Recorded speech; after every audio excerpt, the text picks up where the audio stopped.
I'm J.G. Harrington, President of the James Renwick Alliance for Craft, and I'm here to welcome you to today's presentations by Chrysalis Award winner Kate Roberts and Renwick Alliance Distinguished Artist Ani Kasten. You'll hear more about Kate and Ani later in the program. For those of you who don't know us, the Renwick Alliance is a national organization that celebrates and advances American craft and crafts artists by fostering education, connoisseurship, and public appreciation. We also provide support to craft artists and museums, including the Renwick Gallery of the Smithsonian American Art Museum. The Distinguished Artist Series is just part of our public programming, which also includes an annual symposium and informal coffee and conversation visits with artists. Now some housekeeping. The chat is open to everyone, and we'd love to have everyone comment as we're going along. If you want to ask questions, please use the Q&A instead of the chat. Our director, Jamie Ann Jacobin, who you just met, will go through the questions at the end of each presentation. And of course, please stay on mute during the presentations. We'll be hearing from Kate Roberts first and then from Ani Kasten. To introduce Kate and tell you a little bit about the Chrysalis Award, I'd like to hand you over the program to Nikki O'Neill, who chaired the award committee. Nikki? Hi. Let's see. As part of our JRA mission, we established in 2016 the JRA Chrysalis Award. That was the year the first award was given. We wanted to encourage and support emerging craft artists whose work shows excellence, merit, skill, and innovation. The goals of the award are to give an emerging and early career artist financial support, visibility, and also an opportunity to meet with other craft artists and collectors and JRA members. The Chrysalis awardee receives a $5,000 grant plus membership in the JRA for 1 year. Now, the award rotates each year among the different craft media, which include fiber, glass, mixed media, ceramics this year, and then next year metal, followed by wood.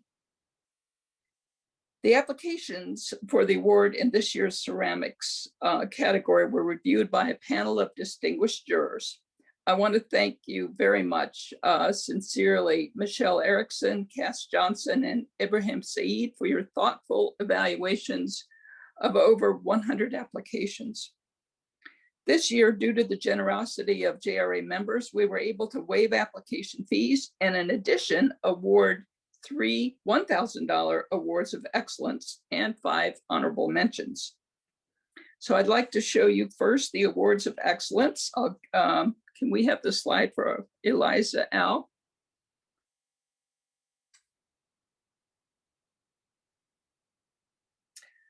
Eliza's work is fascinating. She makes architectural constructs that are quite compelling, and the jurors were very impressed with her work. Okay, the next is Maxwell Mostardo. He produces very sensitive structures and amazingly detailed textures, which kind of defy ceramics. At least that was my thought too. And third, Chris Rogers for his provocatively interesting and original work. So we also gave 5 honorable mentions, and they are to Joanne Quinone, Ray Stern, Xuan Chu, Courtney Madison, and Jiwing Kwok. Now I'd like to introduce Kate Roberts, our 2020 JRA Chrysalis awardee. We sincerely thank Rebecca Ravenal for her generosity in sponsoring this $5,000 award, as well as JRA's donors who made it possible to offer the additional awards of excellence.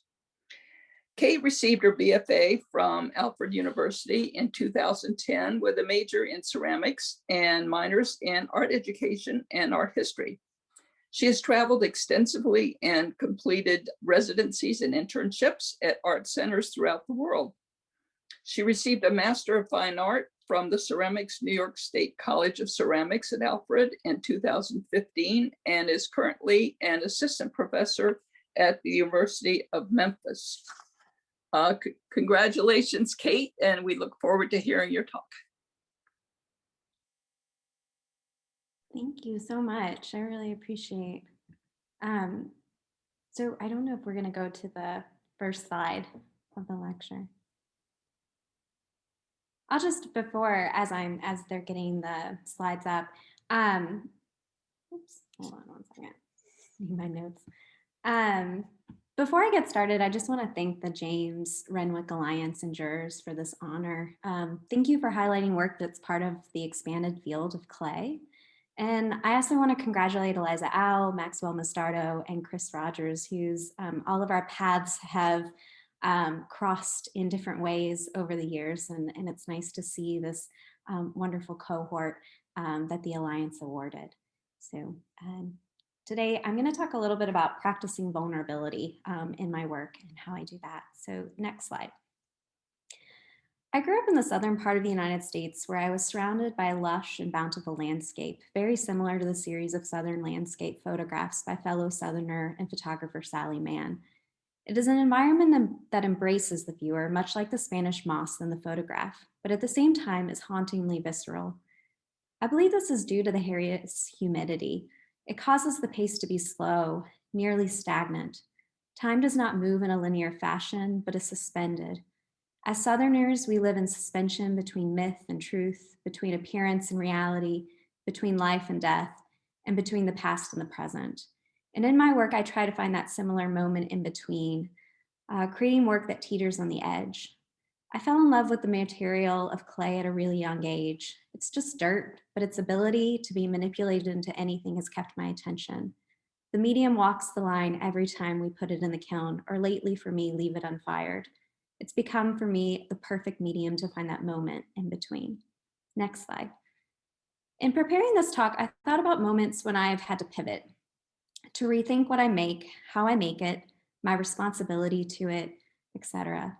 One of the first times I had to do this was in undergraduate school. I spent my entire senior year researching a slump body porcelain slip and creating a series of dresses that discuss centuries of women's struggle with the issue of appearance versus reality. Unfortunately, some of these dresses had a pretty epic ending. 2 of them, a week before the show, fell and shattered into a million pieces. I think it is important to revisit older work every once in a while because, for instance, I don't necessarily see certain concepts in this work in my work today, but I see how this work changed me as a maker and taught me to let go. Next slide. One outcome of this work was my interest in pursuing process. I engineered sets of molds using the software Rhino, a method of piping a slip material out of a cake decorating tube, and then finally a way of suspending the structure. The bottom left piece shows my senior studio space. When put together, it would completely fill my space. It was revolutionary to me in my understanding of what could be ceramic. Ceramics didn't have to be this big, massive structure, but could also be light and airy. I wanted to figure out a way that you could see through it. Next slide. Another outcome of this work was seeing the power of vulnerability in a material, and also its power in the process of making. The piece tested the limits of the ceramic material. One of the most common descriptions of a ceramic piece is fragile. I wanted to push the fragility to the extreme, and I continue to pursue this today. With one snap, the whole piece could become a mirage, which in this case it did.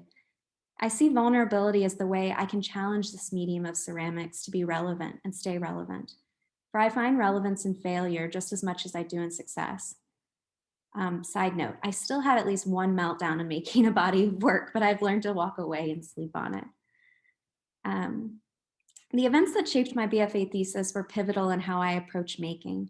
Parts of my practice since then is being all in. This comes in the form of being naive, taking risk, and not settling for what is known.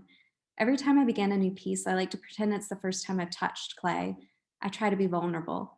These failures that happen during my exploration become experiments. They often give me more information about how I can manipulate the material to emphasize its limits and its imperfections. Next slide. One of my goals in graduate school was to create a piece in a way that you feel it through osmosis. I believe this is one of the hardest things for an artist to do, to turn something completely ephemeral, such as an emotion, into something physical, and in turn make the viewer feel it. I find inspiration in the compositions of dancer Martha Graham. She wanted her dances to be felt by the viewer. The piece Lamentation is about a grieving mother. She represents ephemeral feelings of grief by contorting her body that is wrapped in a stretchy cylindrical form. Next slide. In trying to create something similar to Martha Graham, I dipped my toes in working with unfired clay. When you were in graduate school, there's a moment where you just want to try it all, even if it's going to fail. And at least that was how I took graduate school.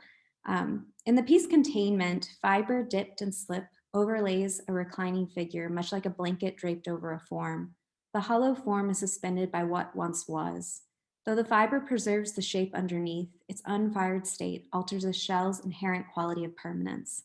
Though still standing, at any moment it could collapse. Next slide. My thesis became a culmination of these themes and experiments I made throughout graduate school. I chose to have my graduate thesis show in a decaying post office in the neighboring town of Hornell, showing it a space that offered the opportunity to see my work in a different context and also respond to a specific space. You're looking at the entrance to the space. I considered what it once was and drew inspiration from the pink marble floors and the mint green paint chips on the ground. Next slide. My time in graduate school coincided with the media and artists highlighting the decline of Detroit. I grew up in South Carolina with kudzu everywhere. I find it to be beautiful despite its ability to completely overtake anything in its path. There's a push and pull between nature and humanity. I love the similarities between the softness cast by the invasive plant and the inside of a decaying theater in Detroit. Though made out of different materials, both exude a vulnerability, a moment of release.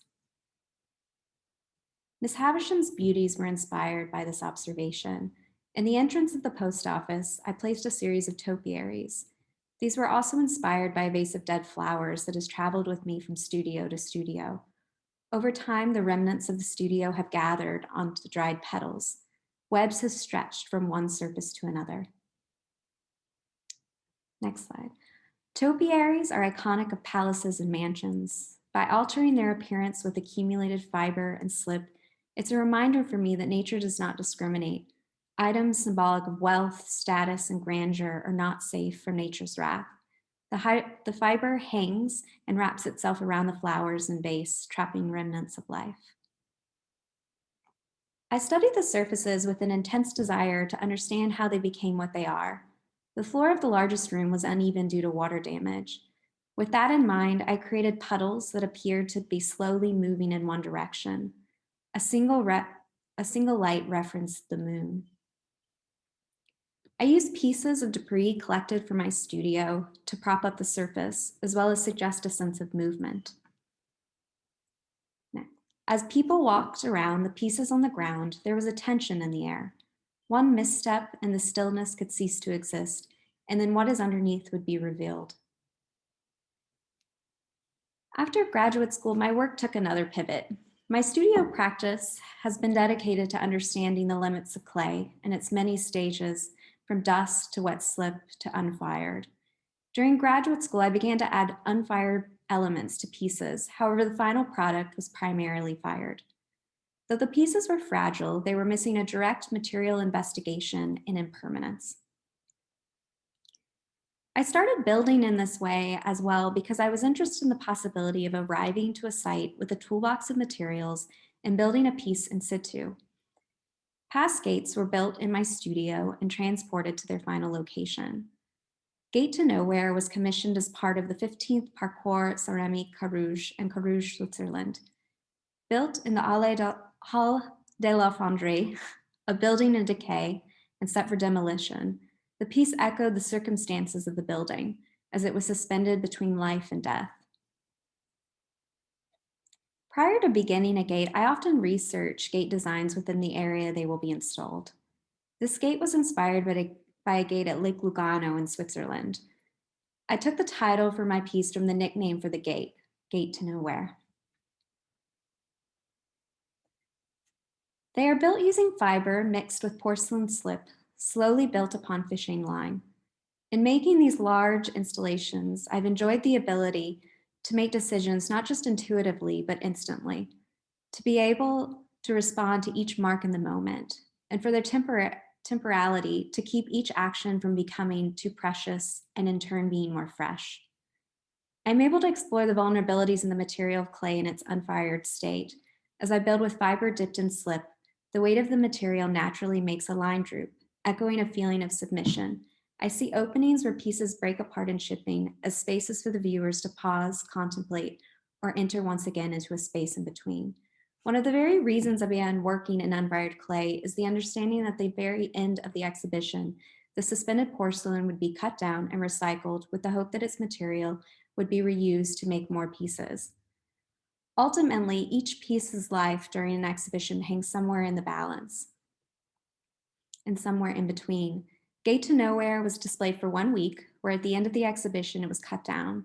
Most of the time, this would be done after the exhibition doors were closed. However, after discussions with the organizers of the parcours, we decided to highlight not just the moment of transition for the piece, but also the end of the conference.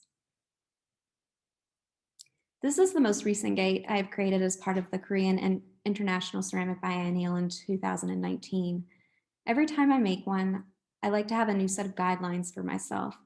This time I wanted to see how little I could build up the lines so that it felt more like an apparition. The title comes from the notion of the threshold between North and South Korea and the tension between the two. The black background caused the clay structure to almost visually vibrate. Another pivot. I tend to pivot a lot. In addition to creating larger installations in unfired clay, I have also been exploring the use of clay dust. This piece is from a series of dust prints exploring the conceptual nature of using the medium to discuss the temporary physicality of buildings or monuments torn down or destroyed by the temperaments of man.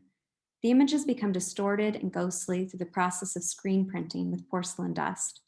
The result is a fleeting, fragile reminder of the consequences of nature, time, and circumstance. I usually have a few things going on in my studio at once.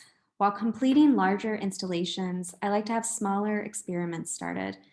In making the smaller dust prints, I began to dream up ways I could get the dust to be suspended in air. This led to using a tulle fabric for its transparency. However, in creating the studies for it, I was responding more to the action of the dust interacting with the tulle. It appeared more like it was getting caught, and then in places lost due to the weave of the fabric.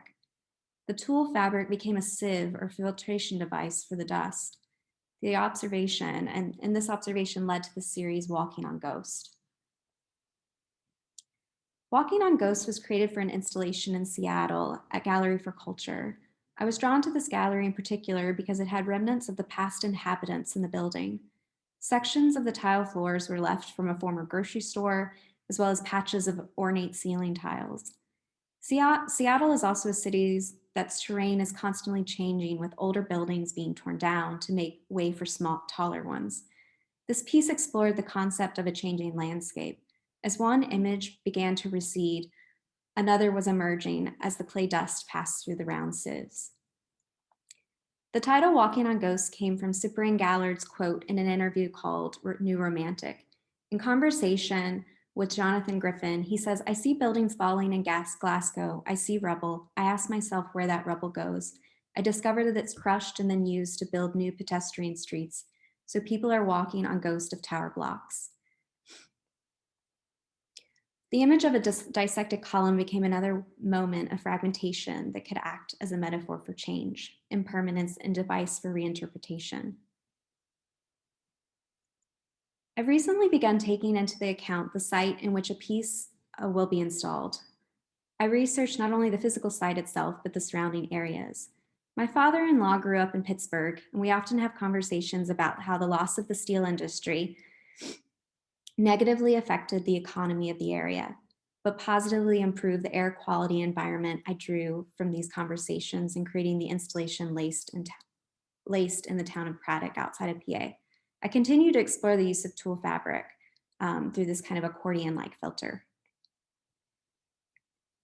Next slide. In front of the larger filter was a grouping on the floor of porcelain vitrified ginkgo leaves. There's a ginkgo tree on my way to work that I absolutely love looking at in the fall. All its leaves turn a vibrant yellow and fall at once, creating a blanket around the stump. Ginkgo trees are also used they're also one of the only trees that can thrive in polluted places. They're this kind of small reminder of life and beauty when everything else is so dark. I wouldn't be lying if I didn't say the year 2020 was very difficult for me in the studio, and I don't think I'm alone in this. My focus turned more to teaching and keeping my students focused and the studio safe for them. Therefore, I had a hard time focusing in the studio. So instead, I did a lot of reading, walking, and just looking. I took some time to look over old work, process it, and reevaluate my relationship to making. However, one event that really shook me despite everything going on were the wildfires happening on the West Coast. I was absorbed by the pictures taken showing the massive destruction and also how signs of it traveled from the east to the East Coast as well. Some of the photos reminded me of the romantic landscape portraits by Albert Bierstadt of those same valleys that were affected. The effect of a sunrise was replaced now with the smoky haze of a smoldering landscape. I revisited ideas of filtration of dust and layering of images to recreate these smoked out landscapes, mirroring them, disintegrating them through multiple layers, and in some cases, abstracting them. I also started to work with different colored clay dust, some of them even dug from my parents' backyard in South Carolina. Some of the images were eerily familiar and haunting. For instance, the image of these pieces came from Southern Oregon. However, this same scene reminded me so much of the fog on crisp mornings in the Appalachian Mountains. I installed these pieces like a triptych in relationship to the cityscape outside the gallery. The more abstracted pieces read to me like scars or bruises. The new work has inspired me to do more research on local dirts and clays. I plan to use some of the Chrysalis Award to hopefully travel in the future to some of these affected areas out west and collect samples of dust and dirt to make future pieces. I would like to move further away from using the materials in a ceramic studio to using those found at the source in order to have a deeper understanding of my materials and how the creation of future sculptures could bring light to the lack of maintenance and care of our environment. And I just wanted to say thank you again to the James Renwick Alliance, and I'm eternally grateful for this opportunity to share my work. And if you have any questions or want to know more, you can always contact me in one of these 3 ways. Thank you. Kate, that was fascinating. Thank you so much for a very interesting presentation. On and off. Go ahead. Welcome everyone to the second part of our presentation this afternoon. As Nikki said, I'm Rebecca Ravenal. I'm the chair of the Distinguished Artist Series for the James Renwick Alliance for Craft. 4 times each year, we invite a notable craft artist to present a workshop and a lecture. Usually, of course, we meet in person, but we're so lucky that we could pivot to these online presentations because we have a record-setting audience from all around the country today. So that's the upside to all of this. We're so very grateful for our artist presenters and for our co-hosts at American University and for your presence here today. We do plan to take questions for both Ani and Kate at the end of the presentation around 3:15. So feel free to write your questions in the Q&A at the bottom of your screen. Ani Kasten is a largely self-taught artist with global experience and vision, beginning with a mentorship in England, and that Ani then went to Nepal for several years, running a program to help local potters maintain and grow their own traditional ceramic businesses. Once back in the States, Ani blended all of these diverse influences into a unique ceramic style, which has earned her steadily growing acclaim. She's had numerous group and solo exhibits, has earned many awards for excellence, and is a valued and involved member of the ceramics community. We were lucky to have Ani near us in the DC area until 2016, when she moved to Balmy, Minnesota, where she's presenting now from her home today. So welcome, Ani.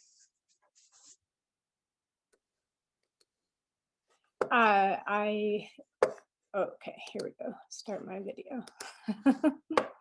Thank you so much. And I'm so happy to see so many friendly names in the chat all the way from back in DC. I miss you guys so much. And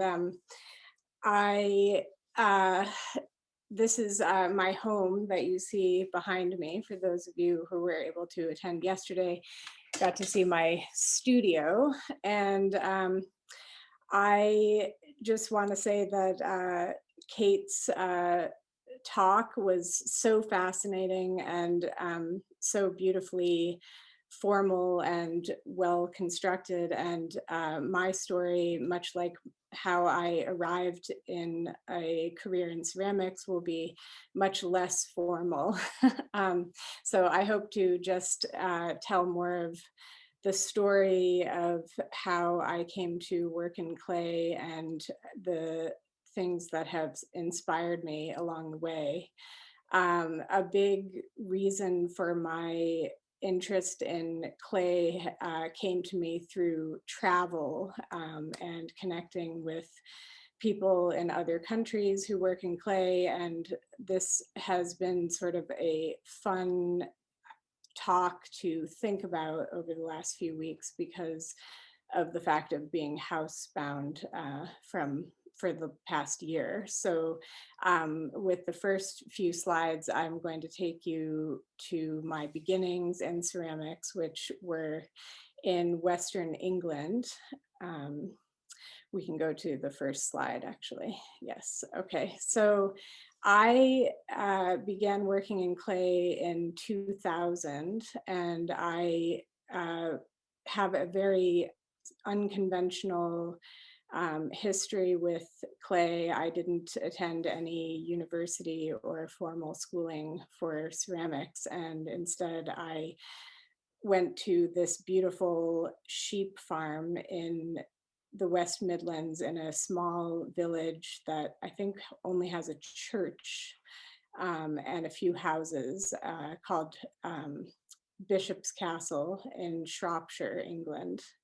And I studied with a man by the name of Rupert Spira, who makes studio pottery. And I went there and studied with him for a year and had the good fortune to meet these other ceramicists in the photo. Kofi, who was from Ghana, was one of Rupert's assistants. And I am there in the red sweatshirt with Claudia, who was from Germany, and Haejong, who was from Korea. And the four of us were working over on the right side of that building in an unheated studio. And Rupert's studio was on the left there.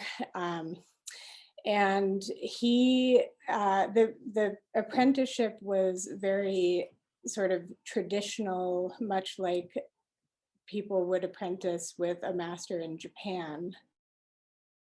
He would give me instructions like make 300 cylinders at the wheel in a day, and then he would just leave me alone to do that and come back and tell me that one of them was good and I should throw the rest away.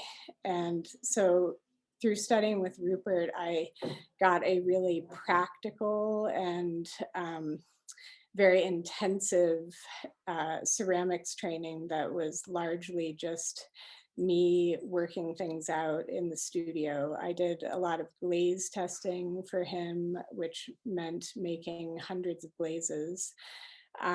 Here's Rupert at his wheel, and his work differs a lot from mine. His forms were really clean, very minimal, and he used almost no decoration, just traditional Chinese glazes, celadons, oxbloods, and chun glazes. And I think he was sort of a harsh teacher. He would just, he was very like a traditional master potter, just very little instruction and very critical of my forms as I was going along, which I think gave me a pretty honed sensibility when it came to form. But it also informed.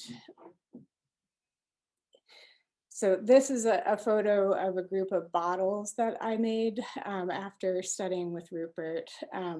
He was very much into these groupings of forms where you could see the space between the pieces as part of the content of the piece.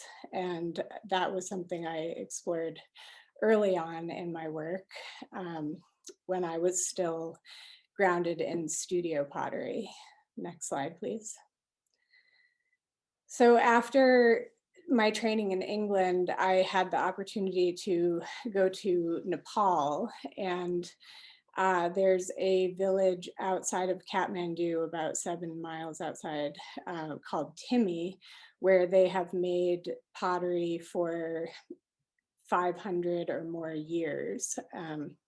The pottery is a caste system in Nepal where all of the families are sort of born into the tradition of pottery, and this village, which you can see is very traditional and hasn't changed much, consists of around 10,000 potters, all families who work in clay. And they make these very traditional earthenware utilitarian vessels, which are fired in a stack of straw and ash, which you can see on the lower left-hand side of the screen. There's a stack that's coated in ash, and inside that is pots and rice straw, which they slowly smoke for around 4 days. Next slide, please. Here's a family unstacking a kiln after firing. So the village is constructed around these courtyards, and they do pottery practice, and then also they are rice farmers. So you can see on the right hand side of the screen there are some people threshing rice, and the farming and pottery are a kind of cyclical process throughout the year. When the rice farming is very busy in the summertime with planting and harvesting the rice, everyone is working in the rice fields, and then after the rice harvest, people go back to the potteries and they use the straw, which is waste essentially from the rice farming, to fire their pots in these kilns. They're sort of one-time kilns where they build the stack and burn the straw, and then the pots are fired and they take the whole thing apart and start over. And in the foreground, you see the pots drying in the sun. So it's a very simple, once firing method of making pottery. And if you can go to the next slide, this is the traditional wheel that they use there, which I tried while I was there. It was very difficult to not slip into the well where the tire is spinning. So he basically gets that tire, which is filled with concrete, going really, really fast with that stick. And then he has enough time to, with the momentum of the wheel, to throw one pot. And then he'll take the pot off and put another one and use the stick to get the wheel going again. Next slide, please. Here, the women do work in the potteries, however, they do not throw. And I was very unusual in that village, both being a foreigner from the United States and then also a woman. They thought that that was very strange, that I would want to crouch down and throw a pot on a wheel like a man. But the women are enlisted for other processes to do with the pottery, like decorating. She's decorating those lidded jars with terra sigillata, which is a very thin red slip made from their traditional clay. Next slide. So while I was in Nepal, I was trying to just immerse myself in their traditional clay and techniques that they have traditionally used for firing. So these were a series of incense burners that I made while I was there, and I am getting ready to bury them in rice husks and smoke them, which entirely carbonizes the clay and turns it completely black. This is a low firing technique with earthenware. And as I have traveled from one environment to the next, kind of making ceramics my entryway into whatever context I'm inhabiting, um, I find that this informs the work that I want to make. So in England, I was fully immersed in functional studio pottery, which is kind of the foundation of how I work in clay. And then in Nepal, it was great for me to go there so early on in my education with ceramics because nothing is commercially available there. We had to go out into the rice field and dig clay from under the rice paddies, bring it back, stomp it with our feet, and make it into a plastic clay for throwing. And terra sigillata is readily available because they just allow particles to settle from very wet clay and then skim off the slip that remains on the top. So I was really just kind of immersing myself in what they were doing and seeing what I could make with that. So while I was there, I stayed in Nepal for 5 years altogether, and I became very close with this one group of potters at a pottery called Timmy Ceramics, which you can look up their website. And I applied for some grant funding to do a project with them. They were keenly interested in making tableware, but were having a really hard time working with their local earthenware clay because of its porosity and it wasn't very durable. And so they were having to make these very thick forms that were not as compelling as tableware. Just they were heavy, they chipped easily, the glazes were not a good fit for the clay. The vases leaked water, and they were very interested in getting some assistance to make stoneware clay. So I did receive some funding from a granting organization in the DC area, actually, to work with them on making their local clay fire to a higher temperature by adding some refractory materials to it, and also building new kilns for stoneware firing. And I also made some designs for them, which you can see here. These are pots drying in the sun, which I designed a coffee pot and a pitcher and pasta bowls, basic cups and bowls, and utilitarian tableware. And then I trained 11 potters in that one workshop on making these items. And we built 2 kilns with materials that we sourced from India so that it would be sustainable. You can go to the next slide. So these are some of the potters in that workshop glazing the pieces. We also researched stoneware glazes that were for mid-range temperature. Fuel is very scarce there, and it's also a very poor country. So we wanted to keep the stoneware firing as fuel efficient as possible.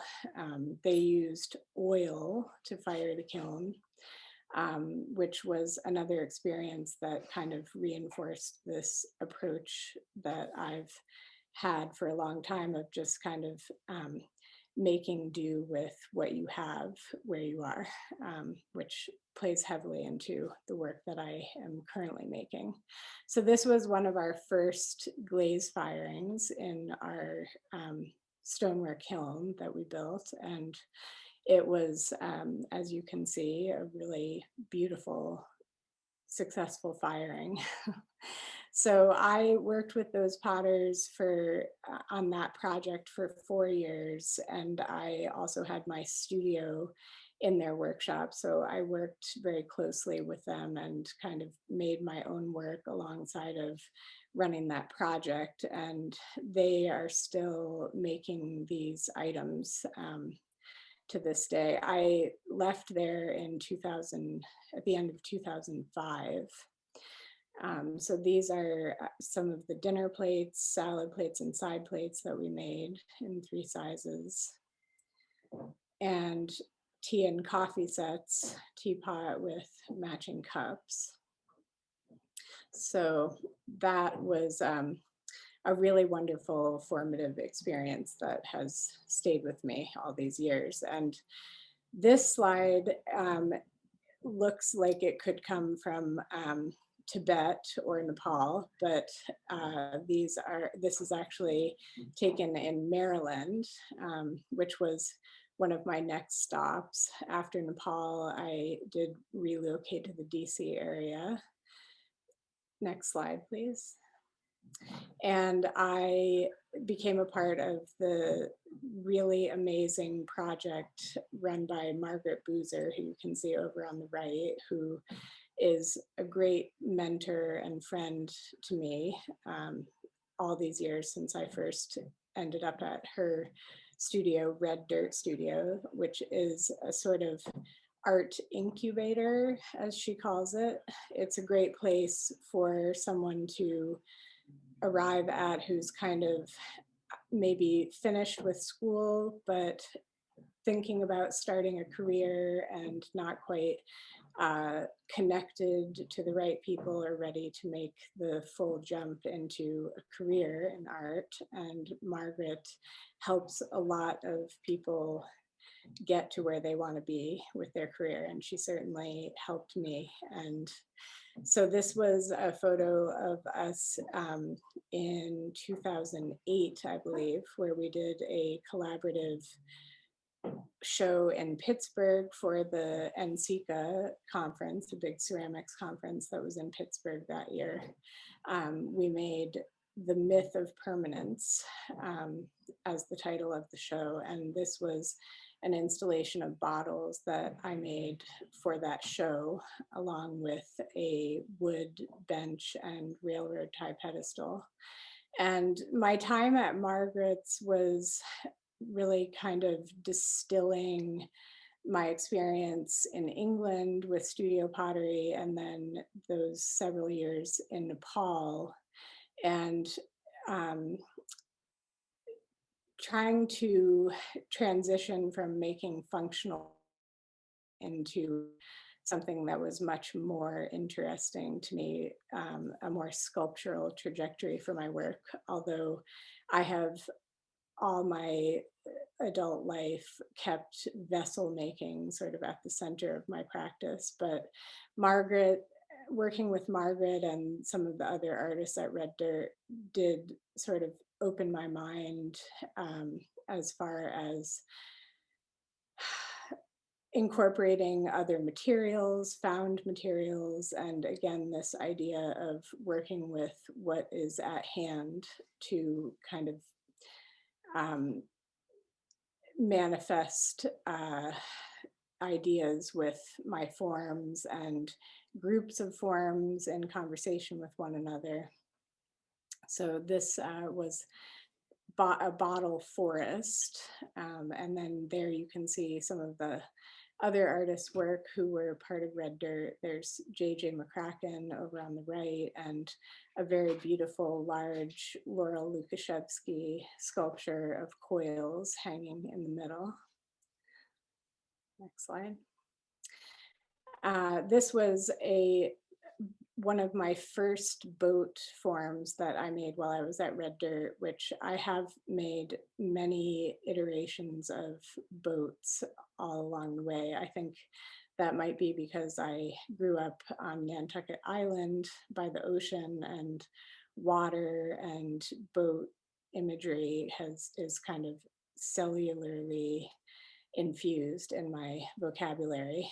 And this was an old lintel that I found in a scrap yard nearby Red Dirt Studio. which I have always had a fascination with, just finding discarded trash and building something beautiful out of it, combining it with ceramic. And this was a very beautiful old discarded lintel with flaking paint, and just kind of reminded me of, you know, the hull of a washed up boat with barnacles and detritus from the sea kind of clinging to the sides of it. And then the top of it is stoneware and porcelain clay cut into sections. Next slide. After spending 3 years at Red Dirt Studio, I really fell in love with that community and wanted to stay in the area. And I transitioned through a group studio at Gateway Art Center. And then eventually I found this amazing old shoe repair shop right on the main street of Mount Rainier. It was a 1910 brick storefront that had an apartment upstairs, and the idea of owning my own space was very appealing for anyone who wants to make a career as an artist without teaching. It's very hard to balance rent for a home and rent for a studio, and so this was kind of a perfect solution, as well as being able to stay in the same community with Red Dirt Studio, Gateway Art Center, and the Gateway Arts District, which generally was a really nourishing community for many artists, myself included. And so in 2012, I purchased this building, which had to be kind of renovated from the ground up, and I turned it into art bar. Next slide, please. There were beautiful old floors and high ceilings, and a gallery space at the front, which was also very appealing to me, to have a workspace, and then also a place where people could come in off the street to see my work, and as well as other local artists. I had shows and open studios from time to time that included other artists from the neighborhood. Next slide, please. This is a photo from one of our first open studio events at Art Bar. I transformed the space into a big open white space, but kept those great wood floors. So along with my vessel making, I've also delved into some wall pieces and sculpture over the years, also just building on this kind of scavenging approach that I have to working with clay. And I've been very interested in how the ceramic material interacts with other materials, metal, plaster, wood, and this is a process shot from these large plaster tablets that I have made on and off over the years, where I make a coddle out of wood and I fire ceramic pieces ahead of time. So I'm sort of building the composition with these fired pieces ahead of time, and then when it's all kind of ready to come together, then I mix the plaster and pour the wet plaster, and while it's setting, I can assemble little pieces of metal. There's like a old rusty nail kind of in the center there, and mixed in with shards of ceramic and porcelain. And then it sets into a very hard, brittle, shiny background for the ceramic. Next slide, please.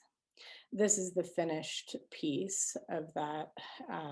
It was a diptych. It was 2 pieces. It's quite large. It's about 48 inches by each panel is about 15 inches. And it gets waxed and sanded. And I enjoy sort of the interaction of the plaster with the ceramic and kind of the permanence that both of those media achieve once the ceramic has been fired and once the plaster sets. Next slide. These are a few more assemblages of that same technique with plaster and old wood. There was a really great scrap architectural demolition place nearby my studio in Mount Rainier called Community Forklift. So I would go there to kind of forage the treasure trove of materials. That one is also ceramic and scrap wood, no plaster, but mounted like tile with mortar. And as you can see, I left the coffee rings that were left on the wood. I like the evidence of lived history, and clay is a great medium for that because anytime you touch clay, it keeps the memory of it. And so I was very interested in the interaction between the clay and the wood, which clearly has also a lot of lived history of nail holes and coffee rings and layers of paint that are flaking away. This piece was called Frequencies, and it was from an exhibition that I had at Lacoste Gallery, I think in 2014. And it reminded me of kind of the image of sound frequencies on some kind of digital readout. And I love the kind of static, permanent, fixed nature of clay. But then also it has so much movement and gesture to it, almost like sound. This is a piece in progress that I started while I was in that studio in Mount Rainier. I was really working on these kind of Frankenstein pieces of just joining wet clay, different kinds of stoneware, porcelain with some found rocks. You can see on the front of this piece, there's some gravelly dust, which is a black granite that comes from a mine in Warrenton, Virginia. And then it also has some already fired clay with metal wire, and just kind of seeing the forms of fired clay and wet clay, the plasticity and the fixed nature of the already fired pieces, how they communicate with each other in terms of constructing a form. And then when they go through the firing, where they fuse, where they break apart, and all of that has become the content of my work over the years. That's the finished piece. So my work with clay, I think because I didn't come from a formal background and a formal education, my approach to clay is very untaught, and I'm much more interested in the flaws of the clay than like a finished, sleek, shiny piece. Okay, next slide. These are just a few more images of some work that I made around that time. So this piece is from a big project that I did for the new casino in National Harbor. These are wheel thrown columns out of dark clay that they commissioned for their VIP lounge. And you can see how big they are, as they are, some of them larger than me. And those are installed in the casino currently, if anyone wants to stop by there. Oh, sorry for that pixelated image. That was supposed to be an installation shot. Okay, next slide. In 2016, I moved to Minnesota, and this is a photo of the barn that is currently my studio and also a gallery space. I took over hosting this very wonderful, very established pottery tour called the St. Clair Valley Pottery Tour that has been going in this area on Mother's Day weekend for next year will be the 30th anniversary of it. And I am currently a host potter. I took over from Connie Marin, whose name also appears on that sign. She and I are still neighbors and colleagues, and we created this beautiful gallery together. Yes, you can go to the next slide, which shows Connie. So over my career in ceramics, I've had many wonderful women friends who were also mentors. I mentioned Margaret and Connie. I consider her to be an incredible force in kind of influencing my career, because she was the one who brought me to Minnesota to participate in the pottery tour, and then she decided to pass along the hosting of it to me. So this is kind of how we set our gallery up during the pottery tour, and then we have 8 artists who work in tents outside, and they show their work on Mother's Day weekend, Friday, Saturday, and Sunday. And we normally get around 7,000 people over the course of that weekend. Next slide. This is these are just some slides from the weekend of the last time we had the pottery tour in person. This is my group at the pottery tour, the group of artists who shows with me. A few people have changed in the last couple of years, but we all share a love of studio pottery, pots, and community. And these are the work set up in tents outside. Next slide. And it's just a event where people come and sit around the fire. They handle and purchase pottery. They just enjoy a beautiful weekend in eastern Minnesota that's all about celebrating studio pottery.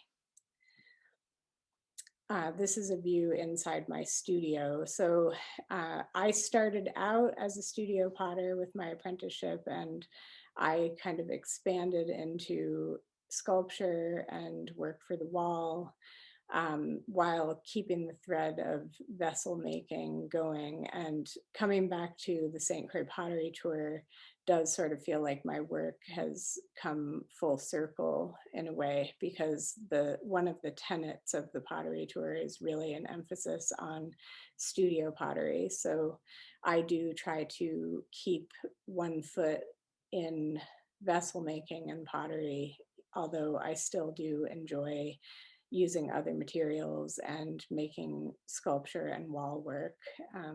And since I make my studio practice full time, I have time to explore all of those avenues. These are just some works in progress. So you can see that I start out often with a vessel form, but then I just kind of add on things that are in my studio, just debris, shards from pieces that I've crushed up because they didn't work out, little rocks and pieces of metal. These are from a series of debris poems from a show that I had last year at Lacoste Gallery, which they were literally tiny assemblages made out of various debris from my studio. This was a piece using a piece of driftwood called Wing. And I do love to explore the ways that ceramics and other materials can kind of converse with one another. So it's wood and then ceramic kind of integrated in with the wood using hardware after firing. Next slide. And that is the finished piece. In recent years, my work has become a lot more deconstructed and sculptural. There still are like vestiges of vessels. This was a piece called Spiritship from a show that I had in 2017, also at Lacoste Gallery. These are two bookends, which I titled Unearthed, and include some what looks like kind of debris dug up from underground. And those were for an exhibition of bookends that was also part of the NCECA conference. These are some pieces for a show that I had last year just before the pandemic that was kind of supposed to be, it was the last show that was going to be in person, and then suddenly had to go all online at Eutectic Gallery in Oregon. But those are two pieces that also incorporate a lot of the wire work and the mixture of stoneware clay and rocks and vessel forms kind of embedded and stitched together with wire and other materials. These are little boxes that I've been making over the past year because my work has had to go all online, and I have been trying to make sculptural, very dense pieces that are in a small package so that people can purchase them online. And these have been very popular. I've made many of these over the last year. This is one of the finished debris poems, which I called End of the World Confetti Party. This is another debris poem where you can see I had like a collapsed cup and then wrapped it with wire and shards of clay and just kind of building these assemblages out of whatever crazy detritus I had on hand. And another debris poem. And this is just sort of what I'm feeling about my life in clay now, just because everything has changed so much in the last year that we're all just making a little harmonious life however we can from all the crazy detritus and debris that we find around us.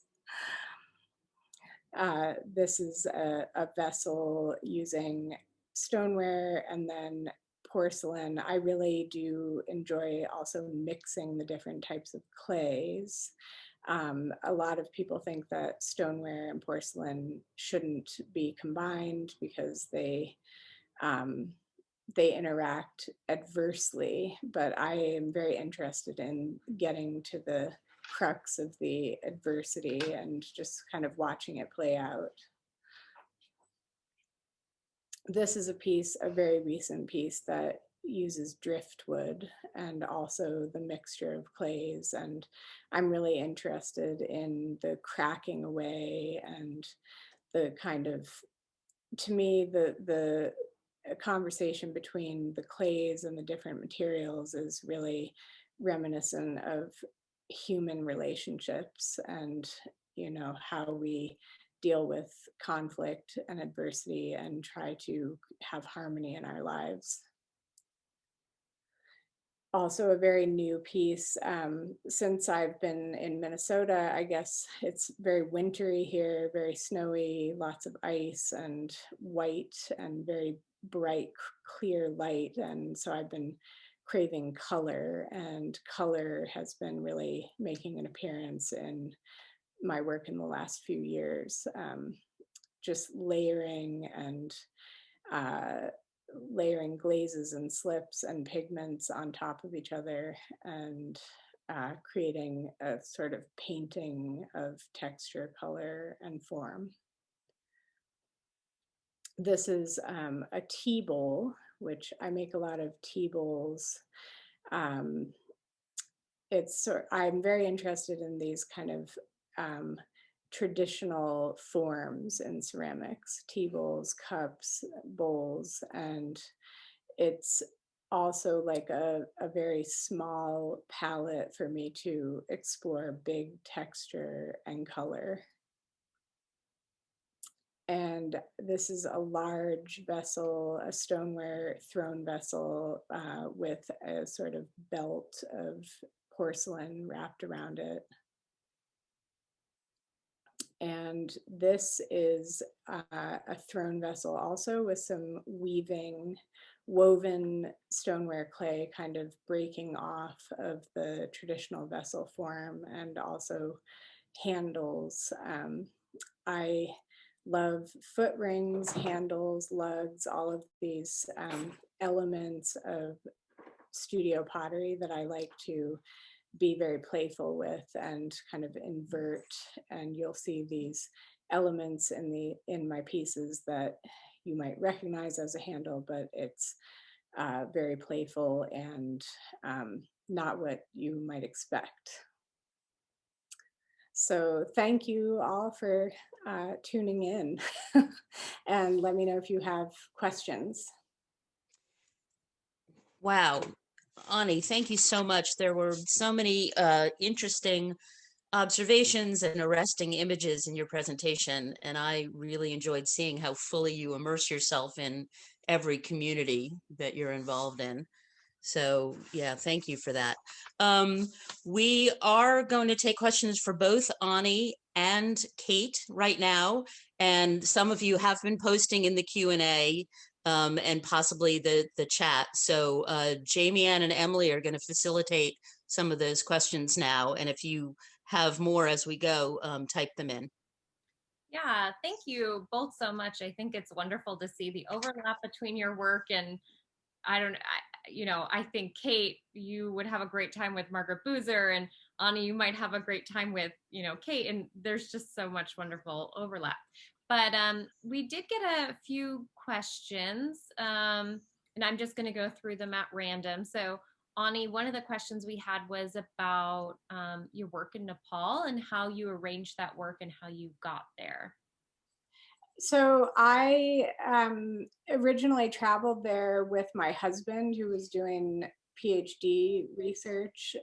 He was a Tibetologist and was studying Tibetan culture and religion. And I had just done my apprenticeship in England, so I was really seeking out opportunities to be involved in ceramics. And that was sort of a situation where I went to visit their studio and kind of said, I'm here for a while. I'd like to be involved in working with clay, and our relationship kind of grew, and they helped me build a kiln and helped me kind of get set up so I could make ceramics there.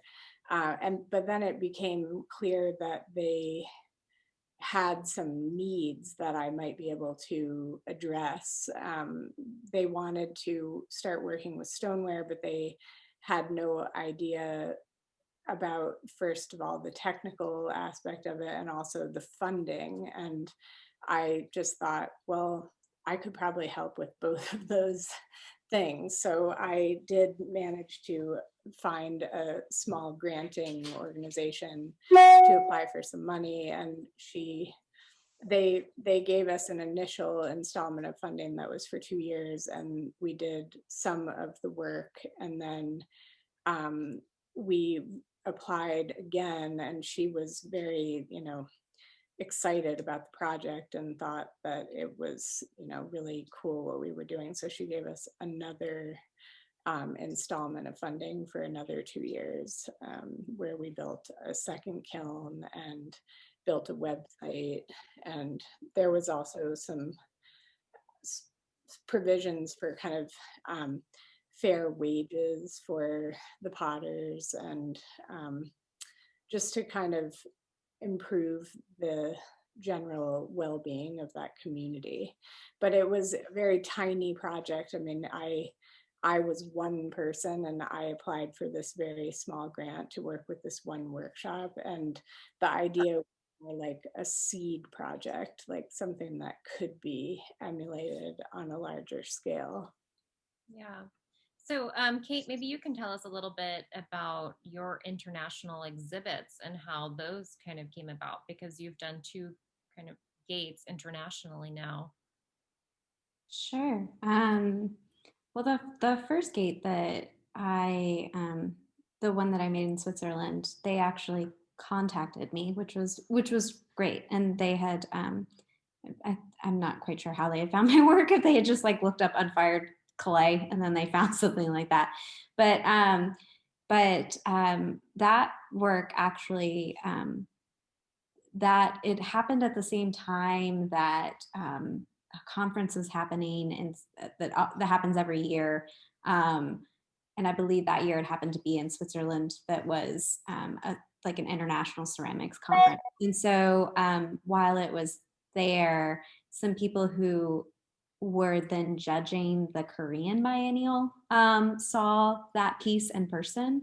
And so then when I applied for that, which I didn't know they were on the panel at all, but when I applied for that, then, you know, I think it had helped that they had seen the piece in person and that they kind of were able to understand how large it was. But I mean, what's really great is that I get to travel to those places and kind of immerse myself, and I stay for I stay for about not as long as Ani, which is like years, which is wonderful. But I stay for, you know, up to a month in those locations and get to kind of know the culture that's there. And I feel really lucky because it's very different than just like having your piece shipped to a place and then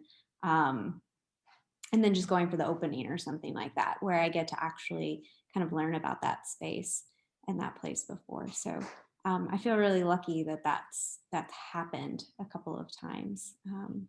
But no, I had an international situation that was going to happen last summer, but that's obviously everything was kind of put on hold. So it might happen in the future or not. Who knows what's going on?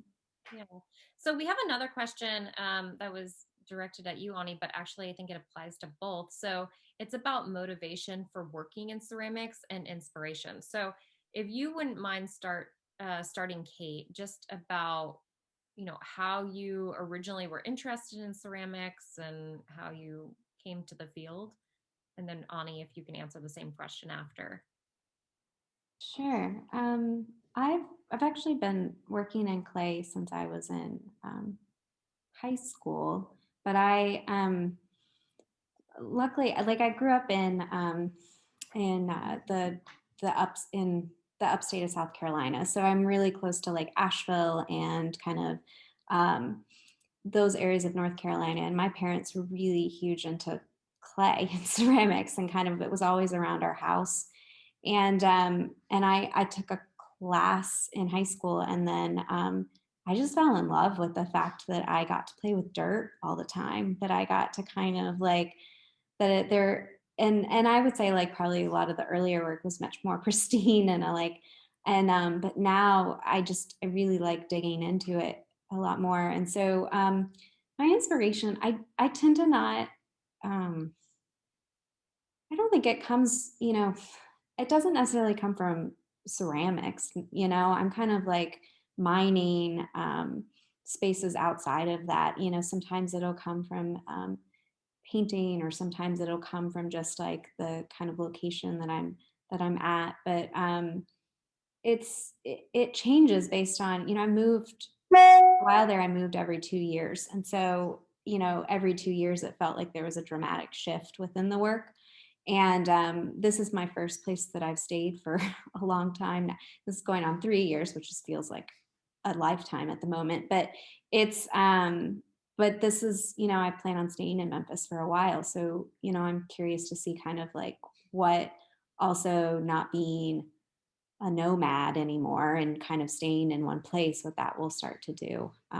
Because I think before, moving constantly really informed like me thinking about making in this way, in a very ephemeral way, because I couldn't imagine moving work all over the place. And I also just have a tendency to make really fragile things. And that became a huge problem with moving. So I think, yeah. And teaching allows, teaching allows me to make those things in a way and continuously be able to, not to say that, I wouldn't necessarily have it, but I'm someone who needs a little bit of security, and it helps me as I kind of then go for it in the studio. Yeah. So Ani, I'm gonna just read quickly too how Marilyn wrote it, because I think it was really interesting. She said, motivated and inspired your unconventional education and training into this, clay creativity. So I also grew up in a very creative family. Both my parents made things. My dad is a textile artist and has hand woven fabrics for 40 years, something like that. And my mom was a great knitter, gardener. She was very good with interior spaces and just design. And so I was always encouraged to pursue that, but I thought I should like get a practical degree. So I studied English in college. And then I got into clay very randomly through a family friend who we went to visit. And I visited my teachers, who was to become my teacher, his farm, and just kind of fell in love with his work. And he somehow, when I thought like a light went on, like clay could be for me, I just knew that clay was going to be for me. And he kind of tried to discourage me, it's really hard work, it's really cold here, there's no heat in the studio, like you're just going to be pugging clay and mixing icy glaze buckets, and you might not, this might not be as fun as you think it is going to be. And I persisted, and as soon, he only accepted students who didn't have any experience with clay.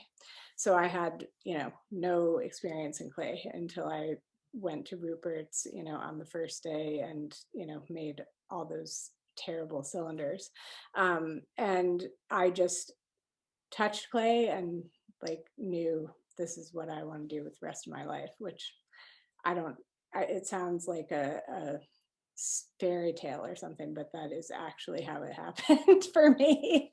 And I think for inspiration, definitely community is a huge inspiration for me. I really, I love people, and I especially love people who work with clay. So like my relationships with that community in Nepal, I mean, they became kind of like my family, and definitely that was true about Red Dirt and that community in the Gateway Arts District. And I certainly feel that way here in Minnesota. It's hard to move somewhere and start over. I relate to what Kate was saying, and I've certainly done that many times, including, all the way as far away as Nepal. And community is kind of what makes my world meaningful and my work meaningful. And so yeah, community, and then also nature. And I am, a cliche of an artist, like I'm really inspired by suffering. So like this year of hell that we've all just been through, I have been working like I've never worked before, because I just need to create some meaning out of all of this like terrible chaos. So. Ani, how would you compare the communities as you're talking about them between DC and Minnesota? Because you were here previously, and obviously a number of us on the call are from here. Yeah, I do. One thing I miss about DC was, I guess, maybe the diversity. I not just of like the demographic, but like the kind of work that people made. I mean, Margaret's place is just a phenomenally like exciting place to be around, and there's always something going on, like at Red Dirt, outside Red Dirt, just on the street, wherever. There's just you know, just tons of really things that like push your mind the limits of like what working with clay could mean. And in Minnesota, it's like a much like slower tempo, and this is like a hub of very traditional kind of folk studio ceramics. Warren McKenzie was here, and he's kind of like the spirit animal of this region. So it's very different here, but it could be lonely, you know. I'm like alone on this farm for the last year with just my husband, and people are kind of slow to warm up, but I've found that my friends and neighbors who work in clay are just, that what has kept me from being very like freaked out and depressed over the last year. And we see a lot of each other, and we, you know, chop and stack wood together and go ice fishing, and you know, it just keeps my spark of humanity intact. Sure. Well, thank you. Thank you both so much. We only have a few minutes left, so I'm going to invite JG Harrington to kind of give our final farewell, but I know I speak on behalf of everyone when we are absolutely so thankful to both of you for this wonderful conversation this afternoon. So thank you. And JG. Yes, thank you everybody, Kate and Ani, and everyone who attended today. If you like this program, we have more coming up. Our next Coffee and Conversation is on March 8th at 1 p.m. Eastern Time and focuses on other honorees in our Chrysalis Award program. Bisa Butler is our next distinguished artist on March 20th and 21st. And we would encourage you to become a member and help us support American craft. Information on upcoming programs and membership is on our site, jra.org. We'll see you again soon.